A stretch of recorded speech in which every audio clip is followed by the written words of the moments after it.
एक दिन एक ब्राह्मण ने अपनी पत्नी को अपने बिना खाना खाने से मना किया ताकि कहीं ऐसा ना हो कि वह बकरी बन जाए। इसके जवाब में उसकी पत्नी ने भी उससे यही कहा कि वह भी उसके बिना खाना नहीं खाएगा ताकि वह कहीं चीता न बन जाए। दोनों राजी हो गए। इस तरह काफी दिन निकल गए और दोनों में से किसी ने अपना वायदा नहीं तोड़ा। दोनों एक दूसरे के साथ ही खाना खाते थे। पर एक दिन उस ब्राह्मण की पत्नी ने अपने बच्चों को खाना देते समय उस खाने में से चखने के लिए एक और खुद खाकर देख लिया।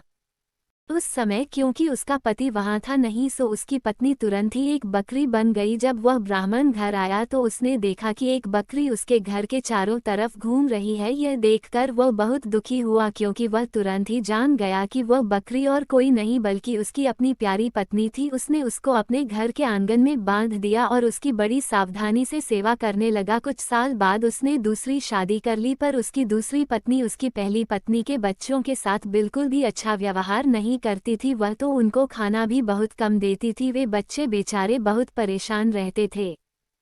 उनकी बकरी माँ उनकी शिकायतों को सुनती रहती पर वो बेचारी भी कुछ नहीं कर सकती थी। उन बच्चों की माँ ने यह भी देखा कि उसके बच्चे दुबले होते जा रहे हैं, इसलिए एक दिन उसने अपने बच्चों में से एक बच्चे को अपने पास बुलाया और उससे दूसरों को भी यह बात चुपचाप बताने के लिए कहा कि जब भी उनको भूख लगे तो वे एक डंडी से उसके सींगों को मारें। ऐसा करने से उसके सींगों में से कुछ खाना निकल आएगा जिसे वे खा सकते थे। बच्चों ने ऐसा ही किया। अब जब भी उनको भूख लगती तो वे अपनी बकरी माँ के सींगों में डंडी मारते, इससे उनमें से कुछ खाना निकल आता और वे उसको खाकर अपना पेट भर लेते। इससे धीरे धीरे उनकी तंदुरुस्ती अच्छी होने लगी। पर यह तो उस सौतेली माँ की उम्मीदों के खिलाफ हो रहा था। उसके सौतेले बच्चे तो बजाय दुबले होने के और ज्यादा तंदुरुस्त होते जा रहे थे, जबकि वह खुद उनको बहुत कम खाना देती थी। वह उनको इतना तंदुरुस्त देखकर बहुत ही ताज्जुब में पड़ गई कि यह सब कैसे हो रहा था। कुछ समय बाद उस ब्राह्मण की दूसरी पत्नी ने एक आंख की बेटी को जन्म दिया।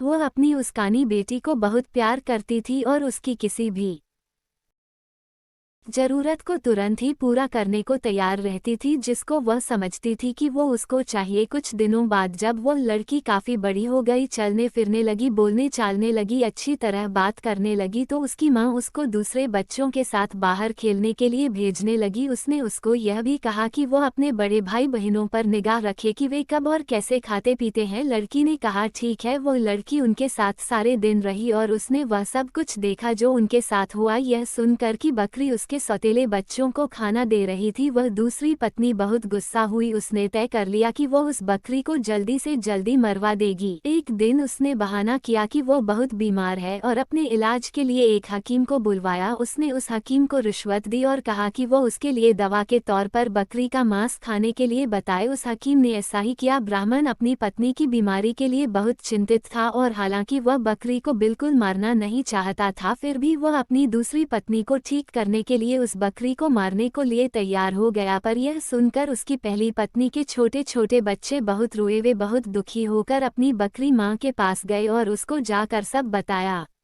उनकी माँ ने कहा मेरे प्यारे बच्चों, रो नहीं। जो जिंदगी मैं जी रही हूँ ऐसी जिंदगी से तो मर जाना अच्छा है। रो नहीं, मुझे तुम्हारे खाने को लेकर कोई दुख नहीं है, क्योंकि अगर तुम मेरा कहा करोगे तो खाना तो तुमको उसके बाद भी मिलता रहेगा। मेरे मरने के बाद तुम लोग मेरी हड्डियाँ इकट्ठी कर लेना और उनको किसी ऐसी जगह दबा देना जहाँ उनको कोई ढूंढ न सके। फिर जब भी तुमको भूख लगे तो तुम वहाँ आ जाना, तुमको वहाँ खाना मिल जाएगा। उस बकरी ने उनको यह सलाह बड़े समय से दे दी थी, क्योंकि जैसे ही उसने अपनी बात खत्म की और उसके बच्चे वहां से गए कि तभी एक कसाई अपना बड़ा सा चाकू लेकर वहां पहुंचा और उसने उस बकरी को मार दिया। उस बकरी के शरीर को टुकड़ों में काटकर पका दिया गया। ब्राह्मण की पत्नी ने उस बकरी के मांस को खाया, पर बच्चों को केवल हड्डियां ही मिली। बच्चों ने उन हड्डियों का वही किया जो उनकी बकरी माँ ने उनसे करने के लिए कहा था। उन्होंने उसकी हड्डियां एक ऐसी जगह दबा दी जहां उन्हें कोई ढूंढ नहीं सकता था। जब उनको खाने की जरूरत होती तो वे वहां जाते और उन हड्डियों से खाना मांग लेते और उनको खाना मिल जाता। सो अब उनको फिर से खाना रोज और खूब मिल रहा था। अब वे भूखे भी नहीं रहते थे। उनकी तंदुरुस्ती फिर से ठीक होती जा रही थी। उस बकरी के मर जाने के कुछ समय बाद ब्राह्मण की पहली पत्नी की एक बेटी पानी के नाले में अपना चेहरा धो रही थी कि उसकी नाक की लोंग खुल गई और पानी में गिर गई। एक मछली पानी के साथ साथ उसको भी पी गई। अब हुआ यह कि एक मछुआरे ने वो मछली पकड़ ली और राजा के रसोइये को बेच दी। रसोइये ने जब उस मछली को पकाने के लिए काटा तो उसको यह देखकर बड़ा आश्चर्य हुआ कि उसके अंदर तो नाक की एक लोंग थी। वह उसको लेकर राजा के पास गया तो राजा को भी उसमें रुचि हो गई। राजा